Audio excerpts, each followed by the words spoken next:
Good morning. इस video में हम गणित भाग 2 का दूसरा लेसन देखेंगे। दूसरा लेसन है समांतर रेखाएं। अब समांतर रेखाएं पढ़ने से पहले हम समांतर रेखाएं की परिभाषा देख लेते हैं।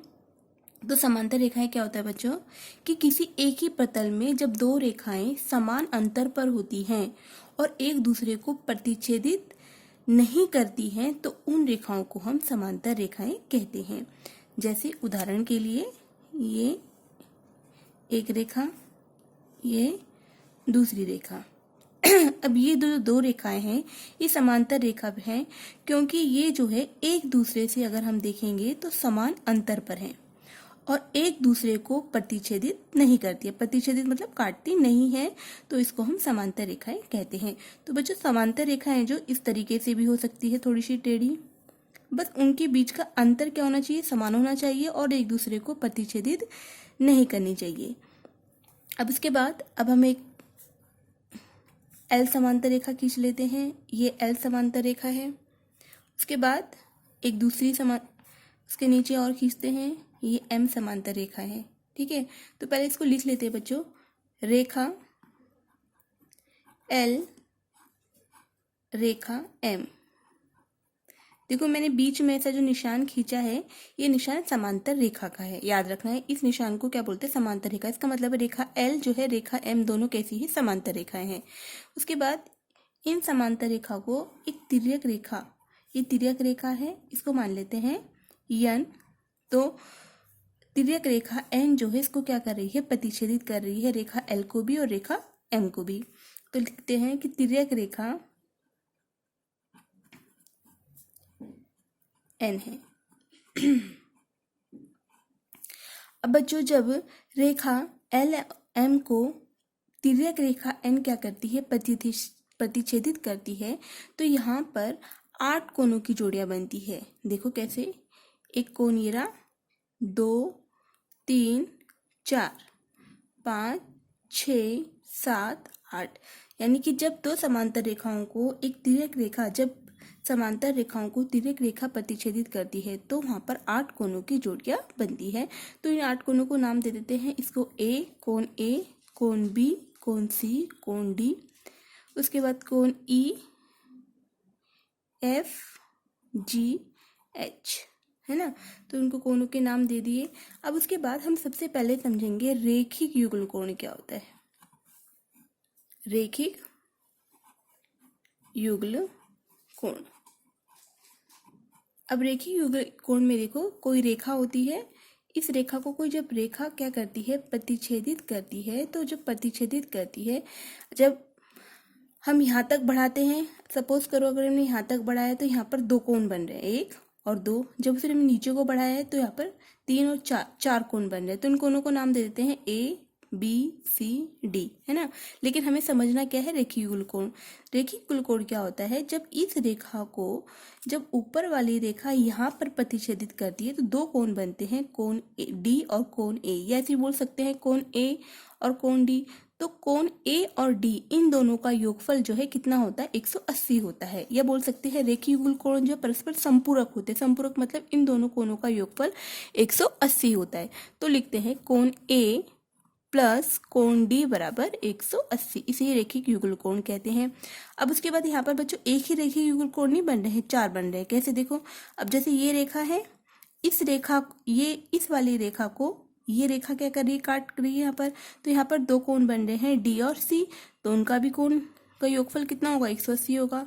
तो कोण डी प्लस कोण सी बराबर 180 अंश।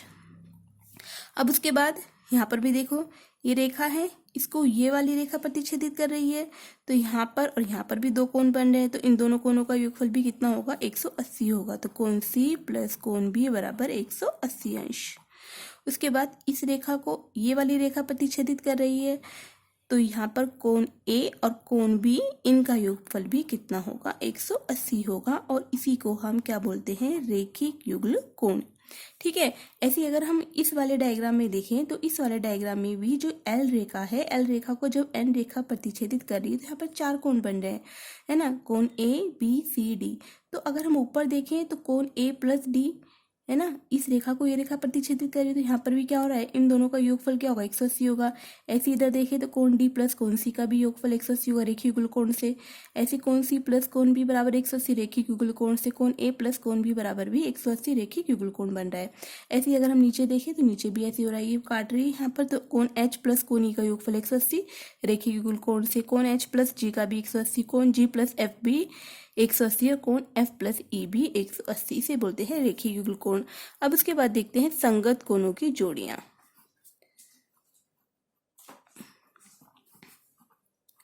संगत कोणों की जोड़ियां।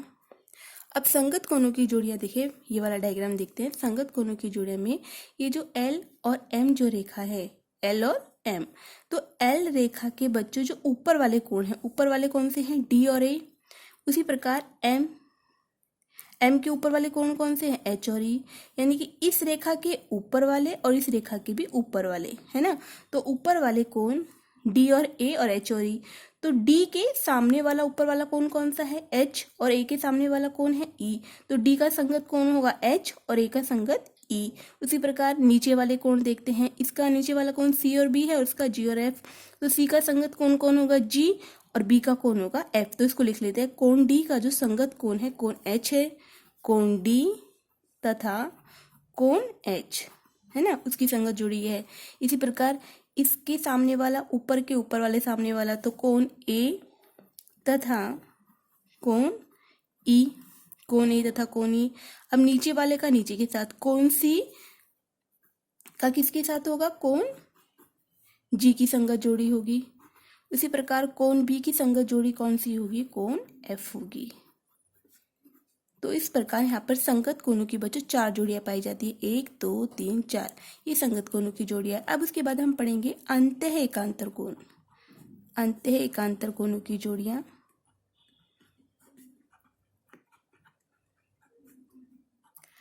अंतः एकांतर कोणों की जोड़ियां।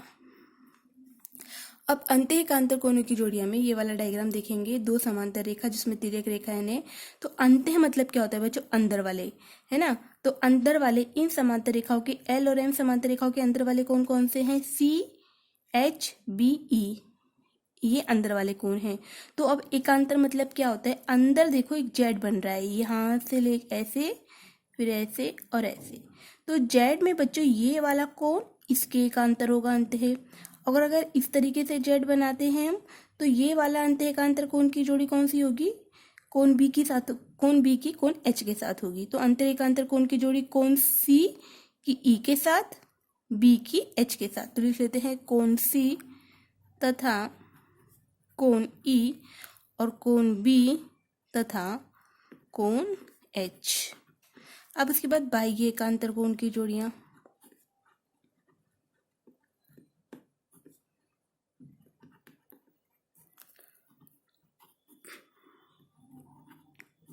बाह्य मतलब क्या होता है बच्चों, समझ में आता है, बाह्य से मतलब बाहर वाले जो कोण बन रहे हैं। बाहर कौन सा बन रहा है, डी और ए और जी एफ। और एकांतर मतलब क्या होता है, डी का एफ के साथ, बाहर वाला बाहर के साथ, ए वाला जी के साथ, डी वाला एफ के साथ, ए वाला जी के साथ। तो लिख लेते हैं कोण डी तथा कोण एफ के साथ बन रहा है, और कोण ए के साथ बन रही है कोण जी। ठीक है। अब उसके बाद अगला देखते हैं। अगला क्या है बच्चों, तिर्यक रेखा के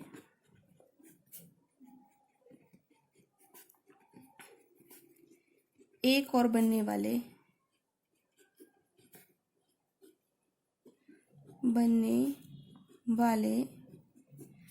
अंतः कोणों की जोड़ियां। तिर्यक रेखा के एक और बनने वाले अंतः कोणों की जोड़ियां। अब देखो डायग्राम में देख लेते हैं। ये डायग्राम ये रहा, अंतः मतलब अंदर वाले, है ना।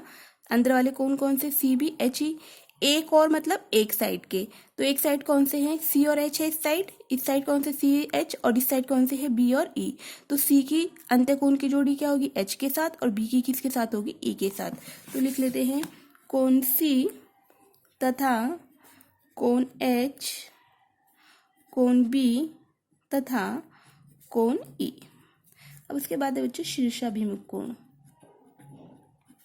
शीर्षाभिमुख कोण क्या होता है देखते हैं। शीर्षाभिमुख कोण के लिए डायग्राम देखेंगे ये वाला। तो इस डायग्राम में बच्चों जो एल रेखा है, इस एल रेखा को जब ये रेखा एन प्रतिच्छेदित करती है तो कोण डी का शीर्षाभिमुख कोण कौन होगा, कोण बी, और कोण ए का शीर्षाभिमुख कोण कौन सा होगा, कोण सी। ऐसे यहाँ पर एच का एफ के साथ शीर्षाभिमुख कोण, ई का जी के साथ क्रॉस। एच डी के सामने वाला या डी के तिर्यक समझ सकते हैं, क्रॉस वाला डी का क्रॉस वाला बी है, ए का क्रॉस वाला सी है, एच का क्रॉस वाला एफ है और ई का क्रॉस वाला जी है। तो लिख लेते हैं कोण डी का शीर्षाभिमुख कोण है कोण बी। उसके बाद कोण ए का शीर्षाभिमुख कोण कौन होगा, कोण सी। उसके बाद कोण एच का शीर्षाभिमुख कोण कौन होगा, कोण एफ, और कोण ई का शीर्षाभिमुख कोण होगा, कोण जी। ठीक है। अब उसके बाद कुछ महत्वपूर्ण गुणधर्म है बच्चों। पहला जो गुणधर्म है कि परस्पर प्रतिच्छेदित करने वाली दो रेखाओं द्वारा निर्मित शीर्षाभिमुख कोण क्या होते हैं, सर्वांगसम होते हैं। परस्पर प्रतिच्छेदित करने वाली यदि दो रेखाएं हैं तो उसके द्वारा निर्मित शीर्षाभिमुख कोण भी सर्वांगसम होंगे। रेखिक युगल कोण परस्पर संपूरक होते हैं। तो मैंने बताया संपूरक मतलब क्या होता है, उनका योगफल कितना होता है, 180 होता है।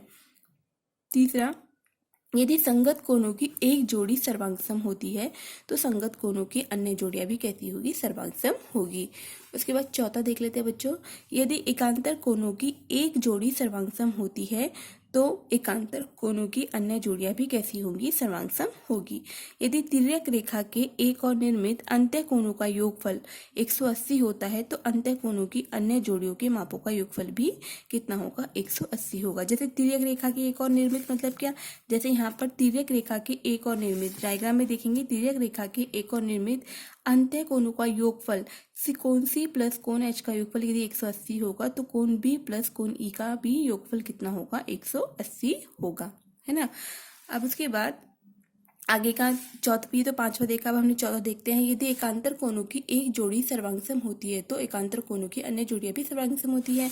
यदि जैसे डायग्राम में यदि कोण सी ई के सर्वांगसम है तो कोण बी भी एच की होगा।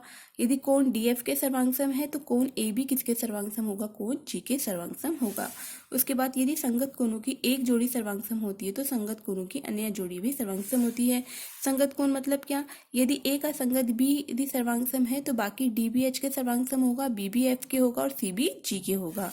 उसके बाद रेखिक युगल कोण परस्पर संपूरक होते हैं। रेखिक युगल कोण परस्पर संपूरक होते हैं, हम पता है, हम पढ़ चुके हैं। कोण ए प्लस डी, यानी इस रेखा को जब ये काटता है तो ए प्लस डी संपूरक मतलब इन दोनों का योगफल कितना होता है, 180 होता है, इसे संपूरक बोलते हैं। और परस्पर प्रतिच्छेदित करने वाली दो रेखाओं द्वारा निर्मित शीर्षाभिमुख कोण भी कैसे होते हैं, सर्वांगसम होते हैं। यहाँ पर हम पढ़ चुके हैं। इसके बाद बच्चों आगे का प्रश्न हम अगले वीडियो में देखेंगे।